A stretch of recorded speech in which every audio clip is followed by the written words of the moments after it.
pela UFMG, pós-doutor pela Universidade da Califórnia, em Berkeley, com bolsa de estudos da Fulbright, professor dos cursos de bacharelado e doutorado da Faculdade Mineira de Direito da PUC Minas, desembargador e ex-presidente do TJ de Minas Gerais, membro da Academia Mineira de Letras Jurídicas, membro efetivo do Instituto Histórico e Geográfico de Minas Gerais e autor de 5 livros, coautor de 15 livros jurídicos, bem como de diversos artigos publicados em revistas especializadas. Também é autor de 3 livros e ensaios literários. Então, já agradecendo de antemão a presença, passo a palavra ao nosso convidado, doutor Fernando. É com você, doutor. Boa noite a todos e a todos. É uma alegria estar mais uma vez nesse clube de leitura da AMB, a nossa entidade representativa, que é tão importante para todos os magistrados. E eu queria cumprimentar o doutor Alexandre Roque pela mediação e agradecer ao nosso líder, doutor Kelps Vasconcelos, pelo convite e fico muito, muito honrado de poder conversar com vocês mais uma vez sobre esse tema que tanto me encanta, que é um tema que realmente eu falo com muito gosto sempre, porque eu tenho uma paixão muito grande que é esta relação entre direito e literatura. E falar para colegas, então, é uma satisfação e um desafio que me move nessa noite. Eu também gostaria de agradecer a a presença de familiares meus que aqui estão, minha mulher, Luciana, minha filha do coração, Mariana, que também é estudante de Direito, e queria agradecer também ao doutor Antônio Clementim pela sua mediação na logística que tornou possível esse encontro. E na pessoa deles, eu cumprimento a todas e a todos que estão nesta sala e a todos que também nos ouvem e nos ouvirão pelo YouTube. Bem, o tema que me foi proposto, a obra que me foi proposta, O Processo de Franz Kafka, é um clássico da literatura universal. É um livro que é muito marcante, não é, para todos os que estudaram direito e um livro fundamental para todas as pessoas em geral. Há uma frase do Albert Camus que é muito interessante, que ele diz que Kafka força reler. E eu acredito que o jurista, quando relê, ele ganha, para o jurista essa frase é ainda mais importante, não é verdade? Porque o jurista realmente acho que tem um dever mesmo de ler Kafka, sobretudo algumas de suas obras, como O Processo. E ao relê-lo, nós sempre nos deparamos com aquele fenômeno que ocorre com os clássicos, que foi detectado tão bem pelo Ítalo Calvino no seu Por que Ler os Clássicos, que é o fato de que nós estamos sempre relendo os clássicos, ainda que não os tenhamos lido pela primeira vez ainda, e de que, ao lermos, nós estamos sempre lendo novos livros.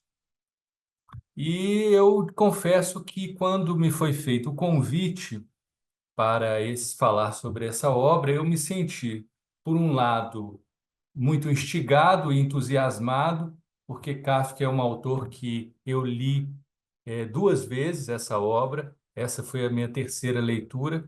Eu li a primeira na Faculdade de Direito, li depois, já fazem aí uns 10 anos, e vim a ler novamente agora.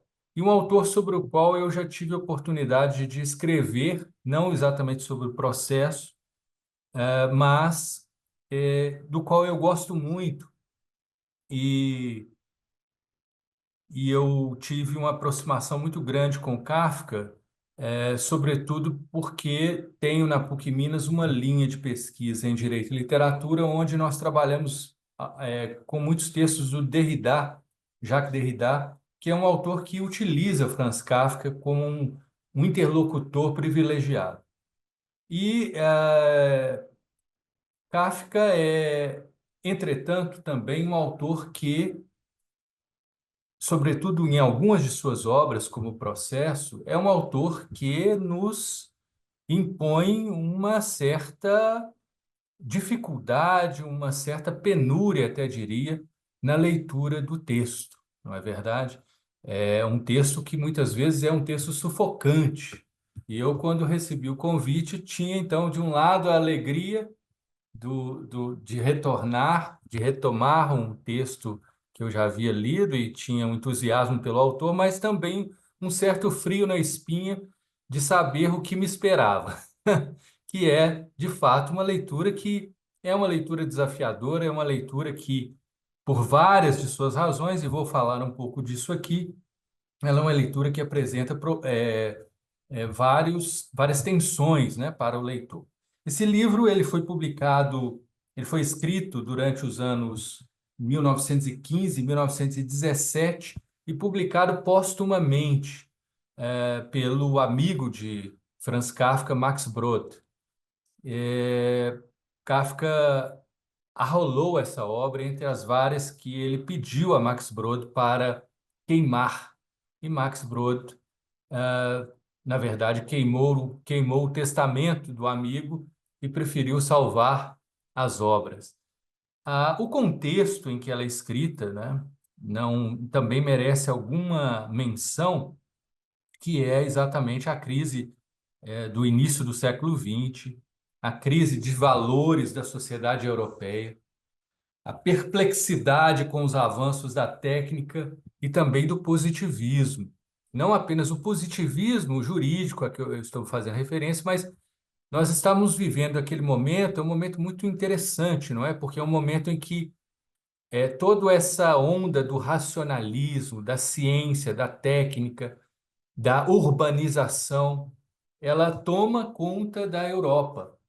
E há uma crise profunda de valores que é, inclusive, trabalhada muito bem em um livro que é fantástico e é de um contemporâneo de Kafka, Robert Musil, que é O Homem Sem Qualidades, que é um livro que fica a sugestão de leitura caso vocês não tenham ainda feito a sua inclusão. É um livro que dá muita reflexão, é um livro bem mais volumoso que o Processo, mas cujo pano de fundo é exatamente essa crise na qual Kafka também está imerso.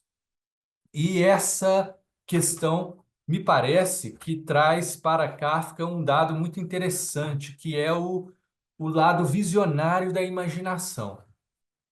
Muitos louvam Júlio Verne por ter antevisto progressos da técnica, antevisto com muita precisão até algumas questões sobre a exploração do espaço, por exemplo, sobre as novas tecnologias que se utilizariam nos anos 60 do século passado. Mas poucos veem que, na verdade, Kafka também foi um visionário de coisas que, infelizmente, não tão boas que ocorreram nos meados do século XX. Eu acredito que nessa obra, o Processo, por exemplo, nós temos uma antecipação de tantos dos dramas e dos grandes problemas ligados aos movimentos totalitários que a Europa vivenciou em meados do século XX. E eu acredito que esses estados de exceção foram brilhantemente antecipados por Franz Kafka nessa sua obra, que também tem esse lado tragicamente visionário. Ah, o sistema jurídico também é, evidentemente, reflexo dessas contradições que permeiam a modernidade. Ao mesmo tempo que assegura um sistema formal de garantias quanto ao arbítrio, revela-se também um sistema burocrático que, de alguma forma, desumaniza os agentes que nele atuam e, ao mesmo tempo, espera que esses agentes atuem de uma forma enfática em prol dessas garantias jurídicas que ele abstratamente assegura. Aí está talvez um problema que Kafka, como era um, um escritor que teve formação jurídica, era um escritor que estudou direito, segundo alguns de seus biógrafos, sem muito entusiasmo, e ele nas cartas nos deixa acreditar que os biógrafos estão certos, porque alguns comentários que ele faz sobre o curso de direito não são muito lisonjeiros, para dizer o mínimo.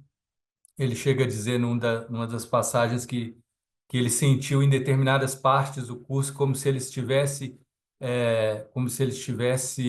comendo serragem, né? Então, que alguns semestres do curso ele foi como se ele estivesse comendo serragem.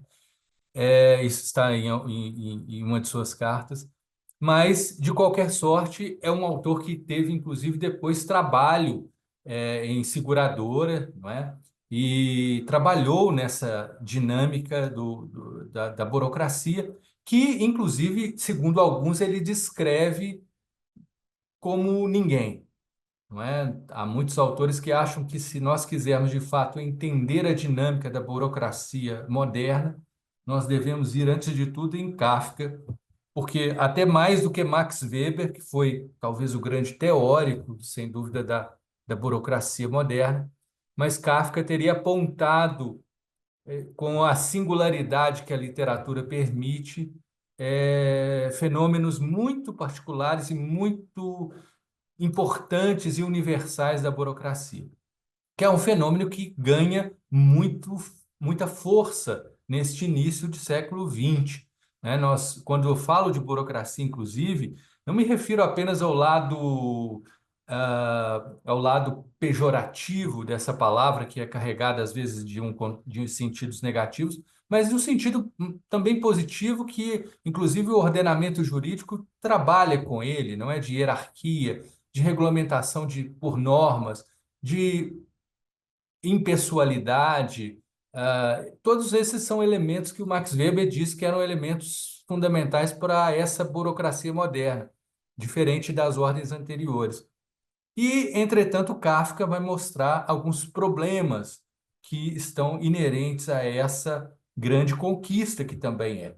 Então, nós iniciamos o processo, a meu ver, com, inclusive, uma questão muito curiosa, porque, a um só tempo, ele faz uma denúncia de um problema que é muito comum nos estados de exceção, porque o processo abre levantando a dúvida se aqueles guardas, se aqueles servidores do Estado que estão lá, que foram à sua casa para prendê-lo, sem mandado judicial, sem fundamentar nem minimamente a sua ação e tomando, inclusive, posturas muito, eh, muito duvidosas, muito estranhas, dentro da casa de Joseph K.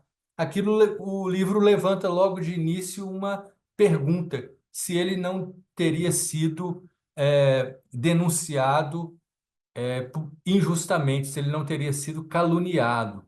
E essas calúnias de denunciantes invejosos, elas são uma marca infeliz de todos os regimes de exceção, não é? Quaisquer que sejam as bandeiras ideológicas com as quais eles operem. É algo muito triste e que ocorreu em todos os lugares em que nós tivemos estado de exceção, que é o fato de que houve esse fenômeno de vizinhos, de parentes, de inimigos de clube que se valem daquele estado de exceção, e às vezes até de amantes, não é? Se valem do estado de exceção para fazer denúncias e tirar do caminho pessoas das quais eles não gostam particularmente e usam, portanto, o Estado para atingir de uma forma absolutamente vil seus fins particulares mais ocultos. E esse é um relato verídico de todos os regimes de exceção e é algo que depõe, a meu ver, absurdamente contra eles, né? Em momento, quando se fala qualquer coisa a favor, mas ditaduras podem ter conquistas econômicas, não podemos nunca esquecer desse detalhe, que talvez seja um detalhe que nunca podemos deixar de lado. essas injustiças latentes. E o processo de K começa exatamente com esse elemento. Kafka mesmo se pergunta: seria uma brincadeira dos meus amigos, dos meus colegas de trabalho? O que está acontecendo? Porque ele não sabe do que ele está sendo acusado, pelo que ele está sendo preso, não é? E quando ele vai interpelar esses agentes, eles não respondem. E dizem a ele uma coisa que também que é muito interessante e emblemática. Dizem para ele pensar mais nele mesmo e menos sobre sobre o que eles o acusam. Ou seja, eles dizem literalmente: pense menos sobre nós e sobre o que te acusamos e mais sobre você mesmo, deixando pairar justamente uma dúvida já extremamente agonizante para o personagem sobre o que poderia estar motivando essa perseguição estatal. E aí inicia-se justamente a luta desse protagonista para tentar se defender. Ele vai, evidentemente, conversar, não é, com pessoas que estão lá nas suas proximidades, como a sua locadora, que inclusive faz uma observação muito interessante, porque ela lhe diz que achou que a prisão dele não era uma prisão simples, como se fosse de um ladrão, como se fosse de um, ela usa a expressão de ladrão mesmo, né? Ela parecia uma coisa mais sofisticada. Ela usa a expressão, inclusive, uma prisão mais esclarecida ou mais sábia, né? E Kafka diz a ela que podia tentar entender o que ela dizia, mas que no fundo aquilo para ele representava uma nulidade, aquilo representava um nada e não tinha nada de sábio, nada de sapiencial aquele ato. Ele vai tentar, né, desde o início, diante do primeiro juiz que faz a sua oitiva, do seu primeiro momento no tribunal, se defender sem aceitar a culpa, como tinha lhe sido aconselhado pela outra vizinha de quarto dele, que é a senhorita Burstein, né? E essa vizinha o aconselha, né, que ele deveria assumir a culpa, ele deveria confessar seu crime, mas ele vai de encontro a isso, né? E ele mantém, na verdade, até um certo ponto da história, esse vigor em sustentar exatamente que ele é inocente, que o tribunal, sim, é um tribunal vil, que é um tribunal que, de certa forma, é um tribunal culpado, não é? Há uma questão interessante. Eu vou fazer aqui um entrecorte de reflexões e, ao mesmo tempo, de questões da obra, evidentemente, porque sei que já foi feita a leitura dela, então eu não vou retomar a sua narrativa, a sua trama, né? Não tenho que reproduzi-la aqui nesse momento, mas vou me aproveitar dela para fazer reflexões. Há uma questão interessante sobre a abreviação do nome, Joseph K. Há outras obras de Kafka em que ele, inclusive, não usa nem o primeiro nome, ele usa apenas K. E esse é um elemento que fala muito sobre a escrita de Kafka, porque é uma escrita revolucionária, é uma escrita que está rompendo com o realismo literário predominante no século XIX. Para bons analistas, como Milan Kundera, por exemplo, que é um não apenas conterrâneo de Kafka, mas também um admirador e estudioso da obra de Kafka, para Milan Kundera, essa foi uma grande estratégia que Kafka usou para rechaçar a forma com a qual a literatura se construía até então no realismo, onde nós tínhamos praticamente os personagens tendo uma espécie de registro civil, né? Se nós pensarmos, por exemplo, em autores como do realismo do século XIX, como Dostoiévski, se nós pensarmos no, no grande francês da comédia humana, Balzac, né? Os personagens eles têm um nível de descrição e de realidade, eles não apenas têm nome e sobrenome, mas eles têm um verdadeiro estado civil, né? Ah, as cenas, alguém disse que ler uma cena de Balzac sobre uma praça de Paris era mais real do que estar sentado nela. E Kafka, na verdade, tenta romper com isso, não é? Que é exatamente já antecipando algumas bandeiras do modernismo que viriam depois. Evidentemente, nós temos em Kafka também uma questão muito curiosa que é que aparece, a meu ver, como pano de fundo no processo, que é a questão da culpa. Ao ver de muitos, esse essa ideia da culpa, do homem envergonhado, do homem acabrunhado, do homem perseguido, enfraquecido, ele seria uma marca do pensamento kafkiano. E até se cunhou na academia uma expressão, kafkanismo, para simbolizar, entre outras coisas, essas ambiguidades e essas opressões. Entretanto, para alguns, esse kafkanismo, ele na verdade, ele é uma deturpação em certa medida da leitura e da obra de Kafka, que foi feita inicialmente, inclusive, pelo seu intérprete mais privilegiado, que foi o seu amigo, que aqui eu já citei, Max Brod. Max Brod era de fato um amigo de Kafka, amigo pessoal, de muita proximidade, um dos poucos que ele tinha.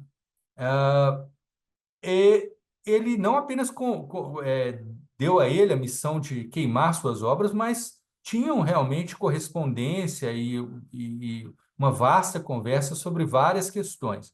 Entretanto, alguns criticam essa visão que seria extremamente unilateral de Max Brod sobre Kafka.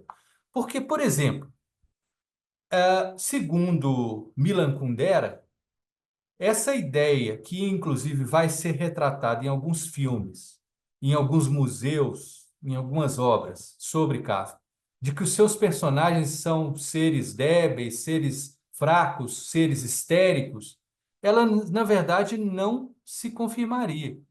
E o Milan Kundera chega a dizer, se nós pegarmos as principais obras de prosa de Kafka, prosa longa, nós vamos verificar que os personagens podem ter muitos problemas, mas são personagens que, de certa forma, têm um nível de serenidade até superior à média dos seres humanos. Fiquem pensando na maior parte das pessoas que nós conhecemos em uma situação como essa vivenciada pelo Joseph K., não é? Você vê que ele em nenhum momento ele se lança a atos de grande histeria, de virulência, de excessos, como infelizmente, inclusive hoje nós vemos a todo momento na nossa sociedade, em todos os lugares, inclusive os mais inesperados. Joseph K., em nenhum momento ele faz esse tipo de ação assim, histérica, propriamente dita, não é? E o Kafka, ele não é propriamente um autor soturno. Se vocês forem pensar, de fato, o livro, o processo, e também o Castelo, são livros, de fato, muito que trazem um aspecto de angústia para o leitor, sem dúvida nenhuma. Mas, em vários momentos, esses livros quebram em atos de humor, em gestos de que criam essa atmosfera bem-humorada, que criam, inclusive, um desvio para uma visão da sexualidade humana, não é? Então, nós temos, na verdade, uma obra que é permeada também por elementos em que essa ideia do claro e escuro, né, de um jogo de luzes, ela está ali presente. E por isso o Milan Kundera, no livro dele Testamentos Traídos, vai dizer que Kafka ele é essencialmente barroco. não é? Nós não temos assim uma obra soturna, e eu concordo com ele nisso, como nós temos, por exemplo, 1984.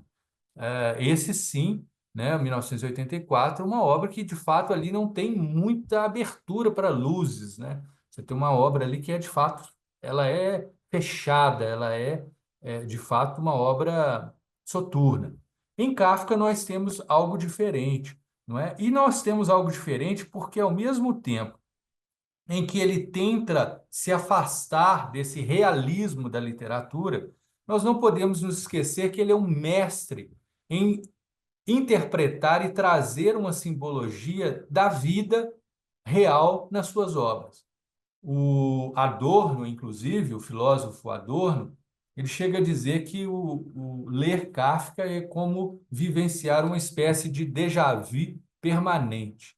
Ou seja, como se, na verdade, nós estivéssemos ali, em vários momentos da obra, ou em todos os momentos da obra, percebendo algo que nós já vivenciamos em algum outro lugar. Ou seja, nós, de certa forma, já vimos isso em algum outro lugar, que não necessariamente é a obra, né? Que não é a obra, mas que nós vivenciamos ou algo parecido com uma personagem, ou com uma cena, ou com uma situação, que é exatamente tradutora do absurdo da existência, como vai explorar como vai explorar alguns de seus intérpretes, como Agamben, e como também Sartre. É,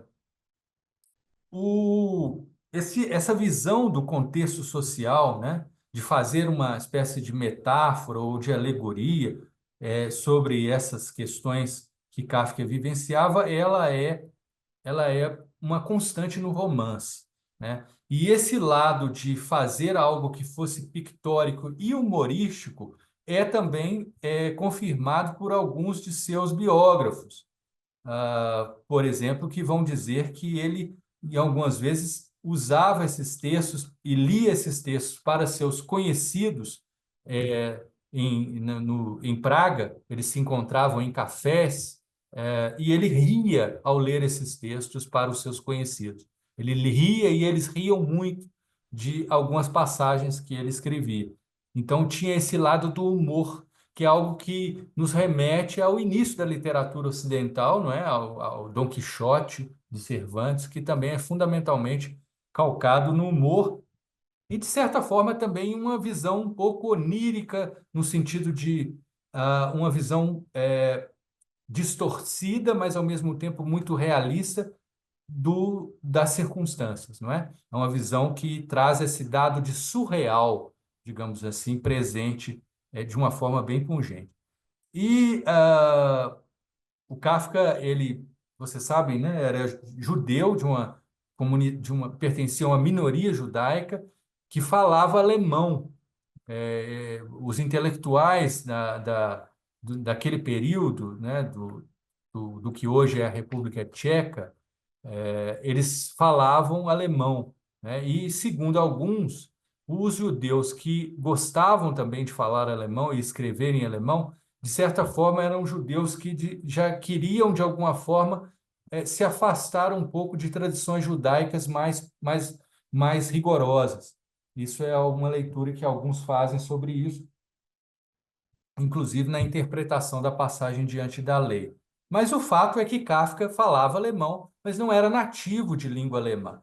E essa é a razão pela qual, segundo alguns, o texto também é um texto que tem uma certa simplicidade, não é?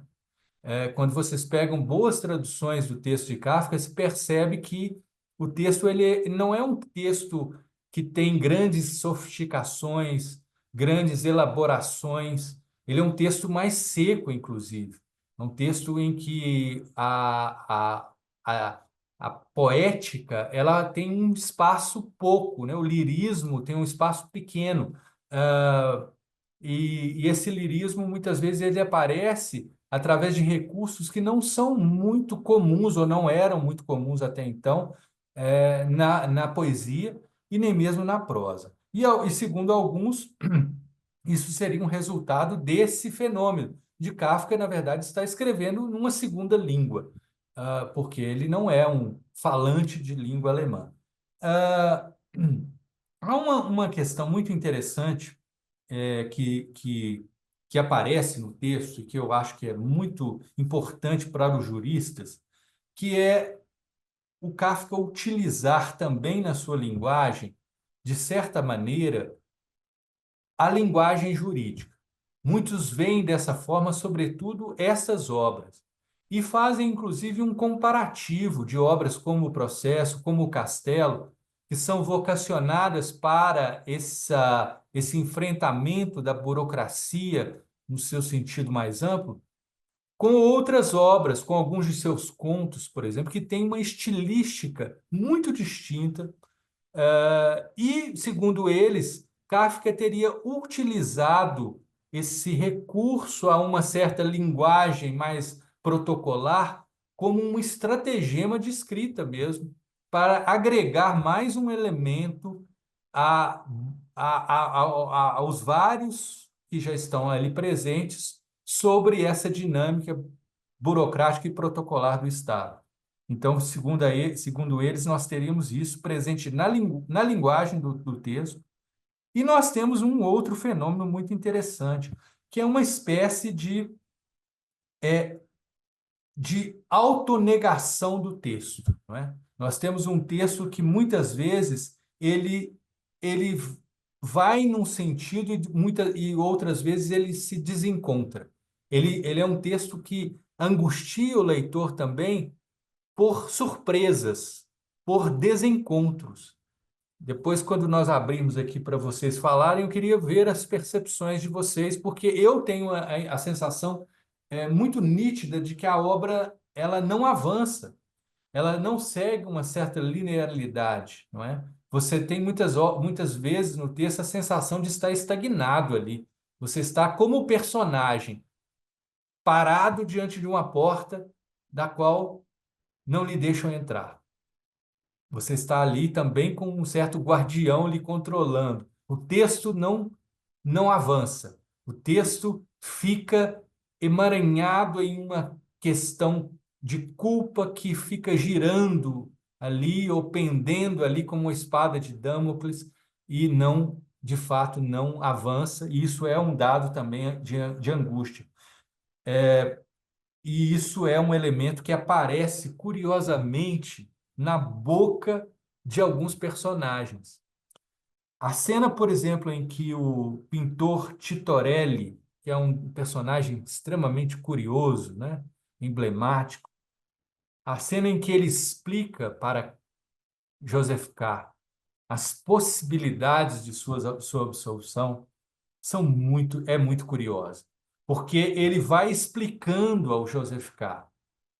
como ele pode se livrar, como ele, um pintor de tribunal, um pintor que pintava cenas, pintava os juízes, né, sobretudo, um pintor protocolar, como esse pintor sabe mais, parece saber mais de processo do que o próprio advogado que o Kafka contrata, não é? Mas sabe menos do que a Lene, também não é do direito e é uma enfermeira, não é? Que também transita nos ambientes do tribunal. Isso é um dado muito curioso. E quando o Tito Orelli começa a falar com o Joseph K., ele assume uma postura meio professoral, né? Ele começa a dizer ali quais são as possibilidades de absolvição. E ele, ao mesmo tempo, entretanto, ele vai colocando sempre um entretanto, um porém, um mais. Ele vai dizendo, olha, você pode, o caminho é você ser absolvido.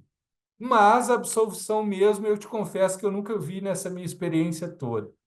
Então, você pode tentar outra coisa, que é uma espécie de absolvição temporária, que seria convencer os juízes inferiores da sua inocência, e eles poderiam temporariamente declará-la, porém, a qualquer momento, aquele processo retornará em instâncias superiores e assim será infinitamente. O Joseph K., inclusive, o indaga, mas não chega a um fim? Não, não chega a um fim, né?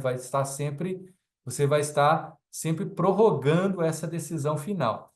E também há a possibilidade de você arrastar esse processo, não é? Mediante uma série de recursos, não apenas jurídicos, mas, sobretudo, de recursos de influências pessoais que podem agir sobre ele, e você vai arrastando esse seu processo indefinidamente até a própria vida acabar. Esse é um elemento que Joseph K. não se satisfaz, não é? Ele, inclusive, põe uma questão muito clara para Titorelli nesse momento, mas ele está presente, e está presente nessa própria estruturação do livro, que, segundo alguns, teria resultado do fato de Kafka não ter escrito os capítulos em ordem realmente, ordem real na qual eles foram publicados. Seriam sido, na verdade, ele teria deixado em envelopes separados, e quem teria feito essa junção dos capítulos teria sido, mais uma vez, o seu amigo Max Brod, e, portanto, há muitos capítulos que estão, inclusive, incompletos, né? Como aquele capítulo em que ele dispensa o advogado. Nós só sabemos, no fim, que ele dispensou o advogado porque o capítulo se chama A Dispensa do Advogado, porque, na verdade, o capítulo não conclui. E isso, na verdade, mostra, de fato, que a obra é uma obra que não foi acabada, é uma obra inacabada, não é? Kafka deixou incompleta. Bom, esse elemento que eu mencionei das influências interpessoais, ele é muito curioso também. é, Ele é muito curioso e tem no livro um fenômeno muito interessante que é representado pelas mulheres. As mulheres no romance, elas ocupam uma função um pouco ambígua, um pouco polêmica, são personagens que não têm autonomia, estão lá nos ambientes do poder, estão circulando esses ambientes do poder, detêm poder também, porque detêm conhecimento sobre o funcionamento dessas estruturas de poder, e têm, sobretudo, seus corpos, que geralmente são belos e que são objetos de disputa nesse mesmo meio. Isso é muito interessante porque nós vemos isso desde o início da obra. Joseph K., quando, na noite daquele mesmo dia em que ele completa os seus 30 anos, né, que é o dia em que ele que recebeu essa busca por agentes do Estado sem mandado, ele vai receber esses agentes no quarto da senhorita Bernstein, que é, na verdade, a sua vizinha, e que não tem nada a ver com a história, mas que acaba tendo o seu quarto como o palco dessa trama em que os guardas vão para prendê-lo. E ele, no final do dia, lá no cair da noite, vai visitar a senhorita Burstyn para pedir desculpas a ela pelo ocorrido e, ao mesmo tempo, se insinuar sexualmente. Quer dizer, é uma coisa um pouco estranha que acontece ali e se repete em várias e várias cenas, não é? Nós temos aquela cena, por exemplo, em que ele visita o tribunal pela segunda vez e se encontra com aquela mulher do oficial de justiça, para a qual ele passa a ter uma certa atração e começa a conversar com ela, até que chega um estudante de direito e literalmente a pega, coloca nas costas e vai embora. E, e Joseph K. faz a seguinte reflexão: foi a minha primeira derrota para o tribunal. Quando você está lendo aquilo, a gente é impactado, mas como assim a minha primeira derrota? O que isso tem a ver? Não é?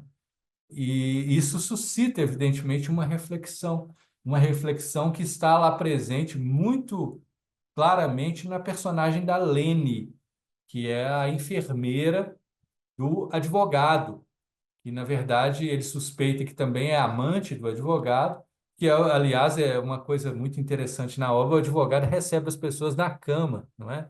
Em um ambiente muito escuro, no qual as pessoas quase não se veem. E isso é uma coisa realmente muito curiosa e demonstra esse lado do surreal de Kafka, né? Que apareceria depois né, os movimentos das vanguardas europeias, e ele, de certa forma, antecipa, inclusive antecipando os movimentos do realismo fantástico, do realismo mágico latino-americano. O Gabriel Garcia Marques, o grande Gabo, tem nas suas memórias uma passagem que ele diz que foi Kafka quem o ensinou a escrever de uma outra forma. Essas são as palavras que ele usa. Foi Kafka quem o ensinou a escrever de uma outra forma. Isso é o mestre o grande, talvez o grande mestre do realismo mágico latino-americano, Gabriel Garcia Marques, autor de Cem Anos de Solidão. Bom, nós temos também, evidentemente, a possibilidade de interpretações teológicas desse conto, né, que trabalham com a questão da culpa e que, inclusive, foram muito usadas pelo Max Brod. Max Brod escreve um livro, posteriormente, em que ele explora exatamente essa questão. O tribunal ali é a culpa judaico-cristã que, na verdade, segundo ele, atormentava o personagem e que, para muitos também, estaria ali evidenciada nesse próprio papel das mulheres. Esse entrelaçamento, esse relacionamento sexual nada romântico, não é? Que Joseph K. tem com essas mulheres, seria também uma tentativa de mostrar ao leitor essa sua culpa, ou onde estaria o cerne dessa sua culpa. Essa é uma visão de alguns, não é, que levaria o Joseph K., inclusive, a uma espécie de eterno tribunal que seria criado pelos seus próprios leitores. Os próprios leitores criariam uma resistência, uma antipatia ao personagem, de forma que estariam sempre o colocando nos bancos de réu. E nós temos também uma questão muito curiosa na trama, muito rica, e que remonta também ao início da literatura ocidental, tanto com Cervantes quanto com Shakespeare, que é a questão da autoescritura ou da autorreferencialidade.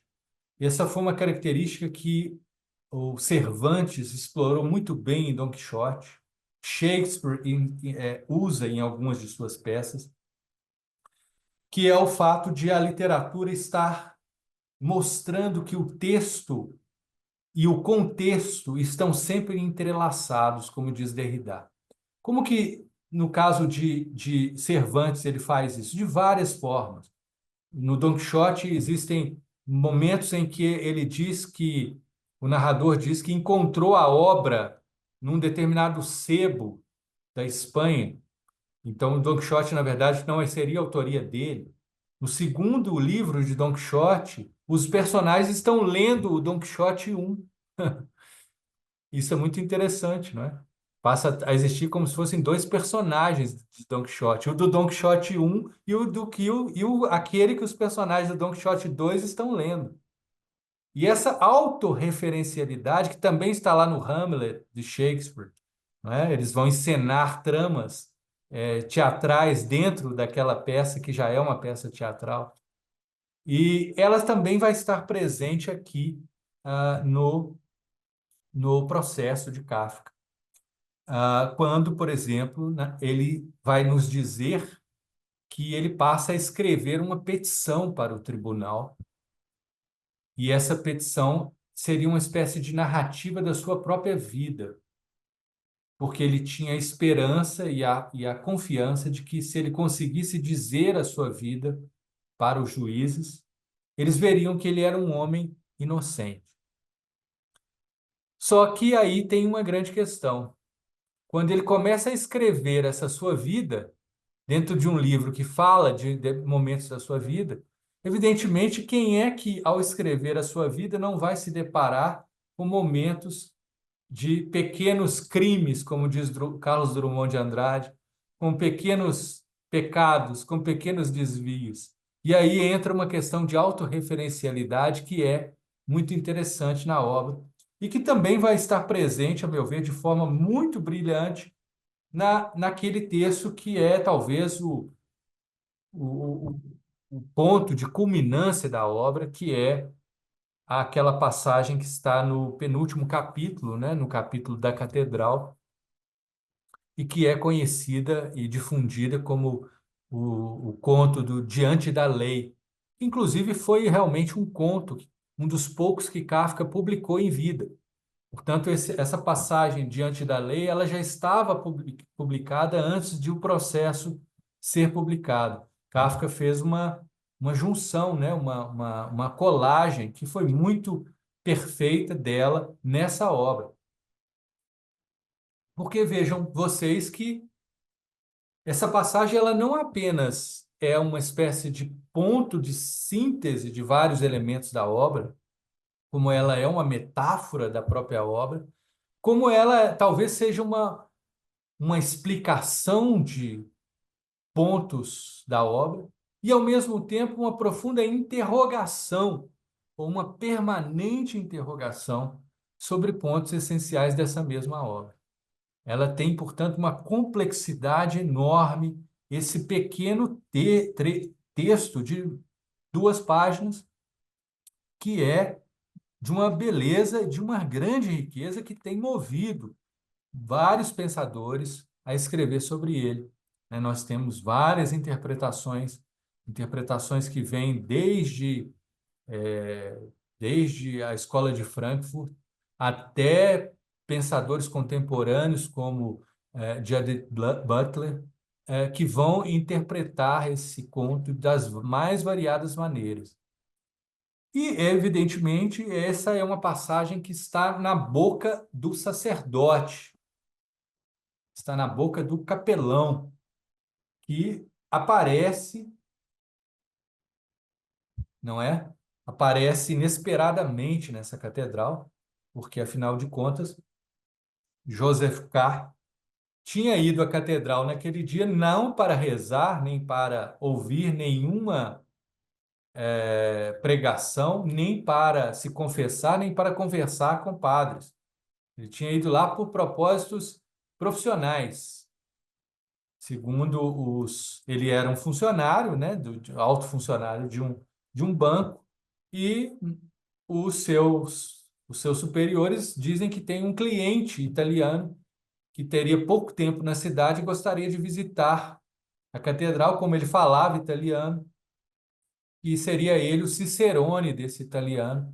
E então ele vai se encontrar com ele, e ele lá chegando, entretanto, esse cliente não aparece em nenhum momento, não é? Ele não se sabe se isso foi uma armação ou se, enfim, qual a razão desse não aparecimento do personagem, mas o fato é que Joseph K., para matar o tempo, resolve perambular por dentro da catedral, Catedral de Praga, né, que eu imagino que tenha sido a inspiração, que é belíssima, né, para esse escrito, e ele vai ver que havia ali no púlpito um padre. E ele, inclusive, começa a se afastar, porque ele fala: Eu não quero ficar aqui. Se ele começar a celebrar a missa, eu vou ser forçado a ficar aqui até o fim da celebração, eu não tenho tempo. Ele começa a se afastar, e aí o padre o chama, não inicia uma pregação, mas o chama pelo nome, né? E aí eles vão conversar, e é uma conversa extremamente interessante, porque vejam que há um outro elemento que aparece no processo, e que, do ponto de vista da filosofia do direito, é bem curioso, que é o elemento da religião. Kafka transita e, e entrelaça muito bem esses dois campos, a religião e o direito. Nós vemos ali a todo momento dados daquilo que Carl Schmitt, um grande constitucionalista alemão do início do século XX também, chamou de teologia política, né? Ou seja, elementos simbólicos que perpassam a representação jurídico-política, que tem inspiração, na verdade, teológica ou religiosa. E em Kafka nós vemos isso várias vezes, não é? E ali existe, a meu ver, um desaguar desses dois elementos. quando nós temos ali a figura desse sacerdote que adquire ali o papel de um grande julgador e, ao mesmo tempo, um grande advogado, um grande conselheiro jurídico do réu, do acusado Joseph K. E nós temos nesse momento uma questão muito curiosa, porque até ali Joseph K. estava sustentando, como eu disse, de uma forma muito vigorosa, a sua inocência e até assumindo a postura um tanto quanto perigosa de inverter e se tornar uma espécie de acusador do tribunal que o acusava, não é? Ele faz isso em mais de um momento do livro. Ele assume essa postura de acusador, não é? Do tribunal. Naquele momento, entretanto, da conversa com o capelão, ele parece que faz a sua última petição de defesa de inocência de forma mais veemente ou de questionamento mais veemente daquelas estruturas. E é um momento em que ele coloca a questão para o capelão de que aquilo que ele estava falando não necessariamente era verdade. E ele pergunta a ele, mas isso que você está falando não necessariamente é verdade. E ele diz para ele, pode não ser verdadeiro, mas é necessário. Isso é uma ambiguidade, um paradoxo que está permeando todo o livro. Isso pode não ser verdadeiro, mas é necessário. E logo em seguida conta exatamente essa parábola, que é a parábola do diante da lei.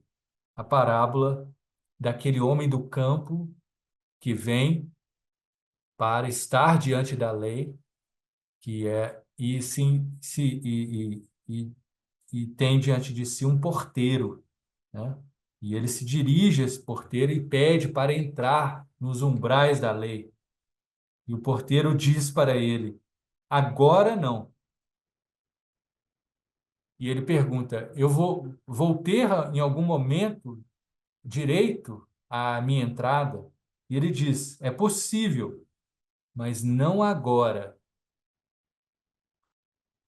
E ele continua ali e percebe que o porteiro se põe de lado e ele se inclina pela porta para olhar, não é?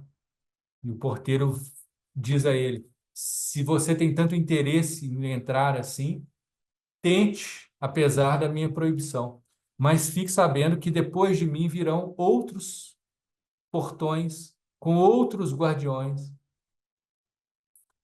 que são muito mais poderosos do que eu. Se você está achando que eu sou forte, você não espera por ver o último desses guardiões, que é tão poderoso que eu não consigo nem mesmo olhar para ele.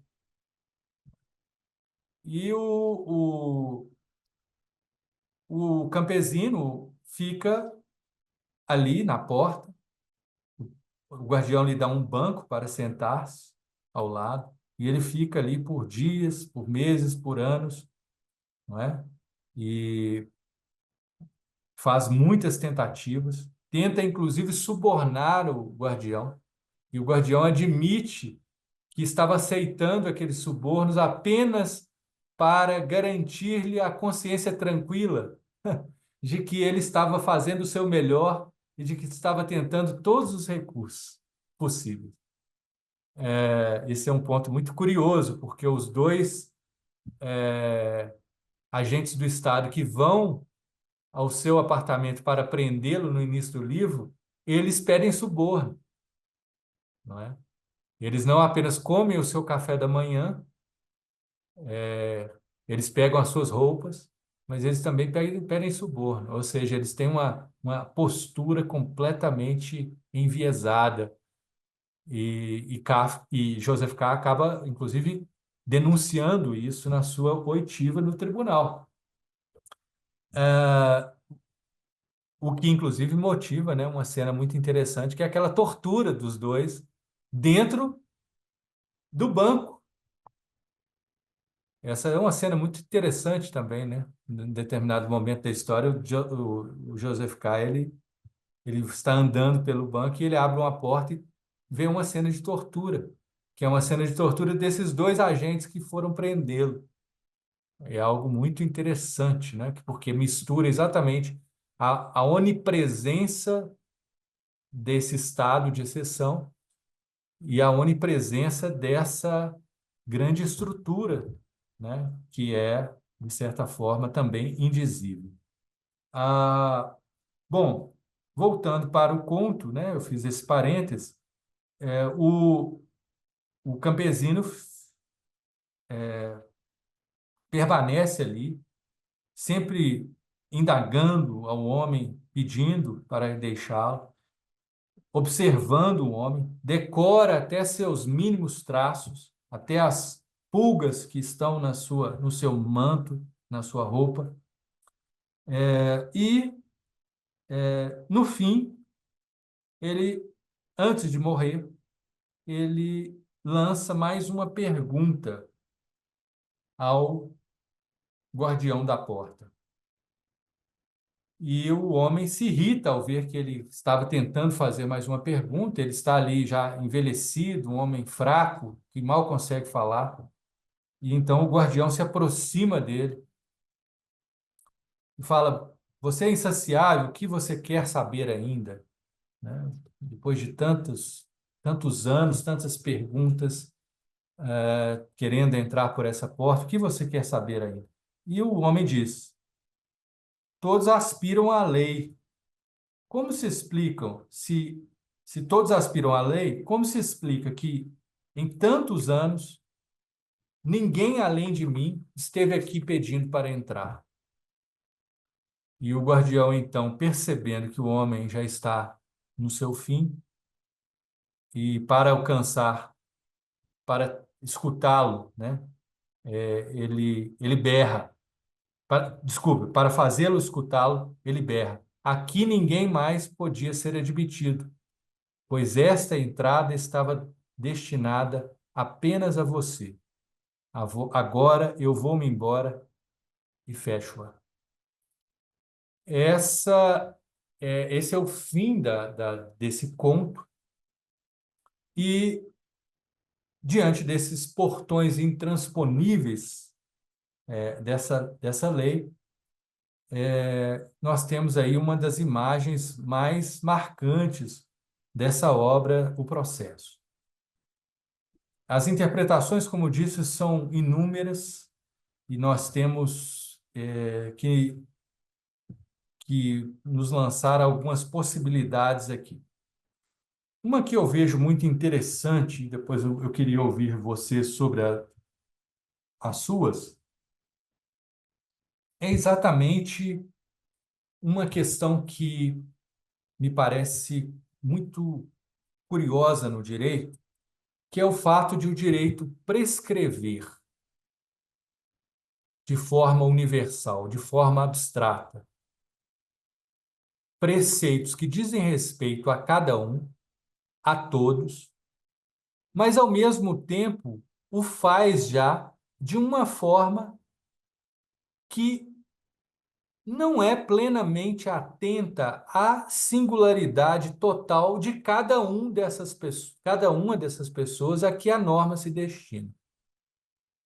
Portanto, quando nós vemos o processo de interpretação do direito, por exemplo, há um fenômeno histórico muito curioso que vivenciam, sobretudo, os povos que têm poucas alterações legislativas, sobretudo constitucionais, que é o fato de que, com o passar do tempo, nós passamos a incluir dentro de determinados parâmetros normativos pessoas, situações que antes não incluíamos, tendo o mesmo texto normativo.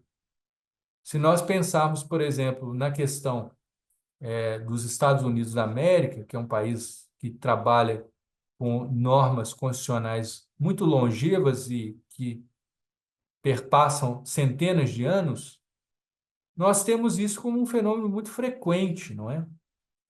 Ou seja, diante de uma mesma norma constitucional, de um mesmo texto constitucional, você tem a inclusão completamente diferente de pessoas ao longo do tempo. De forma que, se você pegar a mesma norma que vigia no século XIX, sobre, por exemplo, a questão da, da segregação racial, né, você vai entender que ela é possível e, no século XX, já não mais possível. Ela passa a ser inconstitucional sem ter mudado a norma constitucional. Mudou-se a interpretação da norma constitucional. E isso nos aponta para um elemento que, a meu ver, é muito interessante, do qual fala Derrida, que interpreta essa passagem como um elemento fundamental para o processo de desconstrução. Por quê? Porque, ao ver de Derrida, quando Kafka nos traz esse ponto das portas do guardião, a primeira imagem que nos apresenta é a imagem da simples oposição binária entre dentro e fora. O homem do campo quer estar dentro da lei e há um guardião que supostamente também é pertencente a essa lei, que o deixa de fora. Portanto, há uma binariedade muito evidente, que as pessoas são levadas a ler o texto a partir disso. Um homem do campo é deixado de fora do palácio da lei, com seus múltiplos e infinitos portões, por um de seus guardiões. Entretanto, esse binarismo aparente inicial, ele, na verdade, mascara e esconde uma possibilidade desconstrutiva, onde nós vemos que, na verdade, propriamente, não existe propriamente esse dentro e fora de forma binária, uma vez que o guardião que se apresenta no conto, ao mencionar que existem vários outros portões e vários outros guardiões posteriores a ele, ele mesmo está se colocando também à margem ou, de certa forma, de fora dessa lei. Uma questão que Derrida se pergunta é: o que é estar dentro? Quem está dentro? O guardião está dentro? Sendo que ele mesmo vai dizer que ele está fora, porque ele também não está dentro da última porta, da qual o guardião ele não consegue nem sequer sustentar com o olhar. Qual é essa relação? Se nós formos pensar, por exemplo, no Tribunal Supremo do livro, não é? Da qual o advogado diz a ele que ninguém sequer muitas vezes teve acesso a ele, ninguém sabe o que é ou quais são as pessoas que fazem parte desse Tribunal Supremo. Isso nos aponta para um dado muito curioso, porque esse elemento opressivo com o qual Kafka trabalha na dinâmica burocrática, ele não é, ele também é impessoal, de forma que esses agentes estatais, e isso fica muito claro no Castelo, que é a outra obra, em que o personagem se chama K, né, e não Joseph K, aqueles que você às vezes é levado a ter uma certa antipatia, como sendo servidores vilões ou servidores que estão, de certa forma, deturpando as suas funções, você logo em seguida vê que eles também estão sendo vítimas de uma ação que, na verdade, é absolutamente impessoal e que é como se fosse uma grande máquina que atinge a todos. E essa situação ela está presente também nesse conto, né? No momento em que o Jacques Derrida indaga qual que seria o papel do portão. Haveria uma outra lei? Haveria um outro direito? Vejam vocês que, na verdade, nós temos, desde o início, uma posição por parte do guardião que não é propriamente uma posição definitiva. Ele vai dar uma negativa ao homem do campo, mas não há uma negativa absoluta. Ele diz: é possível, mas não nesse momento. Ou seja, quando ele diz que será possível a sua entrada, ele incita no homem a esperança. A esperança, entretanto, por uma chegada que jamais vai se realizar. Mas, ao mesmo tempo, ele denuncia, como já falei, que existem camadas diversas nesse castelo legal em que o dentro e o fora são elementos que não são da ordem do binário, simplesmente. E aí, Derrida, ao fazer essa interpretação, ele nos coloca uma questão muito interessante, que é a de que nós teríamos uma necessidade de um permanente diferimento no direito, em que as interpretações jurídicas estão sempre se colocando, tal como, de certa forma, portões nesse castelo, uma vez que essas interpretações jurídicas, mais do que trazerem significados, elas trazem novos significantes. Ou seja, elas não trazem uma posição definitiva, mas algo que difere o sentido do direito para um outro momento. E que, ao mesmo tempo, nos faz entender que existe uma necessária percepção de justiça que deve entremear essa questão.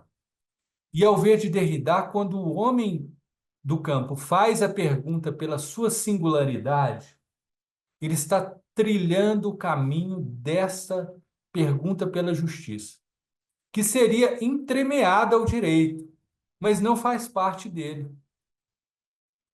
De forma que nós temos um direito que não existe sem a justiça enquanto não apenas, não o judiciário, não me refiro à justiça não, como judiciário, mas a justiça como valor. O direito não existe sem a justiça como valor, mas, ao mesmo tempo, a justiça não existe sem o direito, enquanto uma dimensão de cálculo, que é a lei. E, entretanto, quando nós trabalhamos essa dimensão do cálculo, nós temos que ter a noção de que a justiça só vai ser, de fato, concretizada no momento em que ela abrir-se a um porvir. Ou seja, no momento em que ela compreender que há, como diz o professor Aroso Linhares, da Faculdade de Coimbra, há um dito do direito e um dizer da justiça. Ou seja, o dito do direito é aquilo que está posto e consagrado. O dizer da justiça é algo que o difere, no sentido de estabelecer tanto uma diferença, quanto estabelecer algo que se prorroga para um porvir. E, nesse sentido, o texto de Derrida, o texto de Kafka, ele nos apontaria, segundo Derrida, para uma possibilidade de uma justiça que seria exatamente a justiça por vir, a justiça que trabalha com essa diferença, não é? Com essa capacidade de diferenciação interna, que nos abre o conto do Kafka na hora em que ele coloca essa interrogação e na hora em que o porteiro reconhece que há infinitas, o guardião reconhece que há infinitas portas e que há infinitos guardiões. Ali nós temos, evidentemente, essa possibilidade desconstrutora, não é? E isso seria algo extremamente enriquecedor. A meu ver, essa interpretação ela ressoa em uma certa importância da literatura mesmo para o direito, pois, como vai reconhecer a professora americana Martha Nussbaum, esse lado paradoxal, esse lado, de certa forma, incomunicável que o direito tem, que o direito guarda, ele realmente nunca pode ser absolutamente resolvido, mas a literatura consegue, de alguma maneira, tornar comunicável esse incomunicável. Portanto, quando autores como Kafka escrevem sobre esse fenômeno, eles permitem-nos ter um nível de esclarecimento ou de autorreflexão sobre práticas e sobre interpretações que normalmente nós não temos, porque nós nos permite exatamente comunicar algo que, de certa forma, se nós formos usar simplesmente a lógica, nós não vamos conseguir comunicar, porque não é passível de uma resolução. O direito, de fato, se sustenta em um paradoxo. E ali, segundo Derrida, estaria a própria autoridade desse guardião. Quando ele vai dizer que existem muitos guardiães depois dele, ele está reconhecendo que a fundação da sua própria autoridade é uma fundação que não está, a princípio, já estabelecida ou pronta, mas ela está sempre, perpetuamente, ansiando, desejando e recobrando uma realização. Então, nós teríamos ali, inclusive, um elemento muito interessante nesse entrelaçamento, em que a literatura se torna um veículo de esclarecimento do direito e um veículo de podermos perceber possibilidades, ainda que paradoxais, ainda que às vezes dramáticas, de realização da justiça. E isso, a meu ver, o Joseph K., no final do livro, nos leva a perceber o que ela não deve ser, não é? Porque o último capítulo, que é um capítulo, de certa forma, absolutamente tenebroso, não é? Em que o Joseph K. recebe novamente visita de agentes estatais e dessa vez, entretanto, ele não mostra muita resistência, não é? Ele está um pouco conformado com a sua culpa, uma vez que o delongamento desse processo, de certa forma, já provocou nele um senso de culpa do qual ele não consegue mais se livrar, e depois da conversa com o capelão, parece que ele não tem mais grandes questionamentos sobre verdade, sobre justiça diante desse sistema, e ele está, de certa forma, cessando essas suas interrogações, cessando essas suas dúvidas, e ele, de certa forma, está convencido de que também pode ser culpado, não é? Tanto que na cena final ele não parece apresentar nenhuma resistência aquele modo brutal com o qual os dois homens o executam, não é? Com uma facada no coração, enquanto um deles o segura pelo pescoço, o outro dá uma facada no seu coração e ainda gira a faca no seu coração. E a última frase do livro é como um cão, né? Ele morre como um cão. E isso retoma, na verdade, ao meu ver, aquela passagem lá do início do livro, né? Do terceiro capítulo, em que ele vai fazer uma reflexão crítica sobre o tribunal. Porque se nós certamente somos levados a perceber que Kafka é um homem que pode ter sua culpa, mas certamente não merecia essa sentença, nós podemos ter algumas dúvidas sobre a culpa de Kafka, mas também nós temos dúvidas sobre a culpa desse tribunal. E ecoa nos nossos ouvidos aquela frase que é uma crítica ao sistema punitivista que se justifique por si mesmo, né? Tem uma frase do Joseph K. que ele vai dizer que um simples carrasco poderia substituir todo o aparato desse tribunal. Ou seja, se a justiça, enquanto sistema judiciário, for apenas um sistema punitivista, talvez ela possa ser substituída por um simples carrasco. E essa substituição pode ser uma substituição, inclusive, mais eficaz, mais eficiente, né? Mas certamente não mais justa. E com essas reflexões, eu encerro aqui meus comentários. Agradeço mais uma vez a possibilidade de interlocução e abro a palavra ao debate. Muito obrigado. Professor, nós aqui agradecemos essa brilhante exposição. Por mim, eu passarei ainda mais algumas horas lhe escutando. Realmente é uma obra que desperta assim vários caminhos interpretativos, né? A gente pode percorrer aí vários caminhos assim. Eu achei, foi a segunda vez que eu li, já tinha lido há alguns anos, reli agora, e senti necessidade de daqui a algum tempo ler mais uma vez, porque parece que a gente vai descobrindo coisas que a gente não tinha percebido, né? Mas assim, para início do debate, eu vou fazer uma pergunta que aparentemente pode ser até um pouco óbvia, não sei, mas eu queria perguntar assim mesmo, porque eu observei durante a sua fala, 3 ou 4 vezes, o senhor se referiu, não sei se propositalmente ou algum ato falho, mas o senhor se referia ao personagem Joseph K. como Kafka.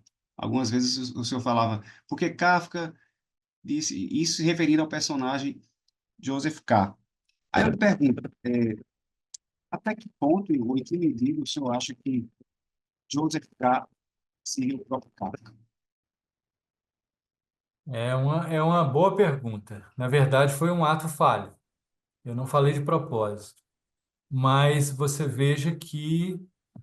vejam como, de fato, há a importância do que chamam kafkanismo, né? Quando eu fiz, eu acabei fazendo uma concessão ao kafkanismo. Uma vez que, na leitura tradicional do kafkanismo, nós temos uma visão de que haveria uma espécie de autoconfissão do Kafka nos seus próprios livros, não é?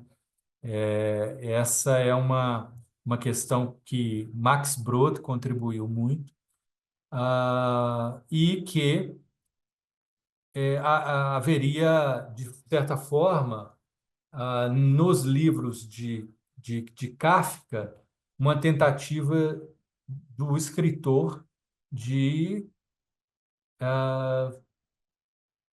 de certa forma, resolver consigo mesmo algumas questões que ele tinha mal resolvidas e que desaguavam nessa questão da culpa, sobretudo, dessa culpa judaico-cristã que, ao ver de Max Brod, o perseguiria. Contrapondo a essa ideia, e eu confesso a você que eu tenho muita simpatia pela tese que se contrapõe, existem aqueles que acham que, na verdade, isso tem que ser visto com grano salis, porque nós, se trabalharmos a literatura como simplesmente um, um local de autoconfissão, nós estamos esvaziando um dos elementos mais importantes que ela contém, que é o da imaginação criadora, que é aquela capacidade que tem o artista, o escritor, de certa forma, transcender as suas limitações históricas, sociais e as suas próprias limitações pessoais e criar um pano de compreensão mais abrangente das estruturas e um pano mais visionário, né? Com o qual trabalham tantos escritores da literatura ocidental. E quando eu disse que o Kafka, inclusive, foi inspiração para a corrente do realismo mágico, vejam vocês que isso é um fato que não pode ser desconsiderado. Para o realismo mágico, nós temos um papel muito importante, um papel crucial a ser desempenhado pela imaginação, né? Que, claro, não é uma imaginação desvirtuada do real, pelo contrário, é uma imaginação que ajuda-nos a ver o real nas suas idiosincrasias mais profundas, mas ela não é simplesmente uma descrição ou uma autobiografia, não é? Então, é, de fato, sua pergunta, o Alexandre, ela é uma pergunta desafiadora. Eu acho que eu fui traído pelo que nós temos aí de kafkanismo, né? Que é essa visão de certa forma, tentar ver um pouco Kafka demasiadamente personalizadamente nos seus escritos, mas ao mesmo tempo eu faço essa ressalva que eu acho que temos que ver isso também com uma certa distância, com uma certa ponderação. Então, vamos atribuir esse ato falho à letra K apenas, pelo É, fato do personagem sim, ter essa, sim, sim, sim. não é? Mas antes de passar a palavra a Franco, eu queria também fazer uma segunda provocação, que seria o seguinte: que relação o senhor faria entre essa obra de, de Kafka e Dostoiévski, quando Dostoiévski trata da, da expiação da culpa, essa temática também presente lá em Dostoiévski? Há alguma relação ou que o senhor veja? Pois é, eu acho que sim, sem dúvida nenhuma, Kafka leu Dostoiévski. Kafka era um leitor ávido, não é? E ele o confessa em muitas de suas cartas. Ele usa uma expressão que é muito viva, muito forte, né? Fala muito alto, porque ele diz: "Eu não sou outra coisa senão literatura". Então ele era um leitor voraz, e Dostoiévski é um autor incontornável, que o antecedeu muito e que influenciou diretamente alguns autores que, esses sim, ele manteve um diálogo muito efetivo, e muito claro, que não deixa margem para dúvida, né, como Schopenhauer, por exemplo. Então, certamente sim, existe uma relação, mas, ao mesmo tempo, se nós formos pensar que Kafka está revendo alguns elementos do realismo do século XIX, eu acredito que há um dos elementos que a muitos, inclusive, mais encanta em Dostoiévski, que não temos em Kafka. E não temos de uma forma assumida, de uma forma muito intencional da parte de Kafka, que é o psicologismo. Dostoiévski é um autor que é marcado pelo psicologismo, por trazer exatamente aquelas longas reflexões interiores de seus personagens, né? Nós ficamos sabendo, de certa forma, o que os personagens estão pensando, o que os personagens estão sentindo. Ele tem essa visão do interior, né? E o Kafka não. Kafka, nesse ponto, ele não trabalha muito esse elemento psicológico, o que, inclusive, leva também à angústia a que eu me referi no início da minha fala. Faz com que algumas pessoas tenham alguma dificuldade de ler Kafka porque o acham muito seco, o acham muito protocolar até. E talvez isso tenha sido intencional mesmo. Mas o fato é que a culpa com a qual ele trabalha é uma culpa que, de certa forma, passa para o leitor, a meu ver, muito mais explicitamente para ser julgada. O que eu quero dizer com isso? Eu acho que Dostoiévski traz o quadro muito mais bem pronto. Então você entende um pouco melhor o que é a culpa que ele quer trazer, né? Quando o seu personagem, né, de Crime e Castigo, Raskolnikov, vive aquele drama após perpetuar o homicídio, você sabe exatamente em que território está pisando, em que medida ele é culpado ou não, em que medida as suas ações são vistas no espelho que ele mesmo se coloca para si próprio, ali no livro. Em Kafka, isso não está claro. Pelo contrário, se nós formos ver, ele é um hábil construtor de gestos e circunstâncias, como diz um intérprete dele, não é? Ele cria ali cenários que dizem que são muito simbólicos, né? Nesse livro, por exemplo, os longos corredores, os portões, as salas fechadas, escuras, as autoridades sempre em posição de superioridade, os tetos baixos, né? Então, esses gestos, esses cenários são muito bem trabalhados, mas, ao mesmo tempo, o lado psicológico não. E ele difere, mais uma vez aí para o Derrida, ele joga para o leitor, de certa forma, a medida de ser um juiz. E eu já conversando com alunos, por vezes em que eu trabalhei essa obra, eu notava que algumas pessoas adquiriam realmente uma posição de julgador do personagem, né? Não, ele é culpado, sim, por isso ou por isso. E é muito comum, inclusive, aparecer a questão da sexualidade ali como um elemento dessa culpa, e não está muito claro isso no livro, né? E ele passa isso para o seu leitor, não é? Ele passa isso para o leitor. E isso é uma questão, a meu ver, tão forte que, quando o livro encerra, percebam vocês que fica no ar a sensação de que a culpa do Joseph K., apesar dele ter sido executado, ela, de certa forma, se manteve. Ela é como se fosse uma culpa que vai pairar no ar. Ali naquela cena final, eu não sei se pelo gesto que ele faz para aquela pessoa que o olha da janela, né? Não sei se pela última frase ou pela construção circunstancial, fica no ar, ou pelo menos para mim fica a impressão de que algo sobrevive ali, né? E que, ao meu ver, é uma chamada que o leitor, de certa forma, assuma a função de julgador. Muito bem. Eu vou então agora passar a palavra a Franco Cocuza, que está escrito aqui. Franco, Obrigado, Alexandre. Professor Fernando, o senhor encanta todo mundo aqui com suas palestras. Uma maravilha. Quanta cultura, uma simplicidade muito grande, uma didática maravilhosa, transcorrendo sobre um tema tão profundo quanto esse livro, O Processo.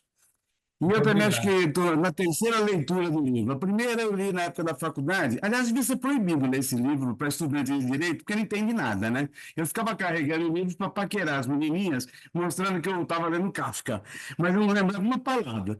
Depois eu li no curso aí dos meus 30 anos de magistratura, mas também li entre leituras e processos, né? Então é complicado, né? Olha, e aí e agora eu li o livro em 9 dias, li o livro atentamente, numa paulada só, consegui perceber muita coisa, não paro de pensar no livro, e agora com a palestra pensando mais ainda. E depois da leitura, eu fui ver uma biografia do Kafka, até uma frase dele que eu achei emocionante. Tudo que não é literatura me aborrece. Quando eu me aposentei, eu me aborrecia porque eu não podia mais ver um processo pela frente, eu não aguentava mais. Aquilo era insuportável. E os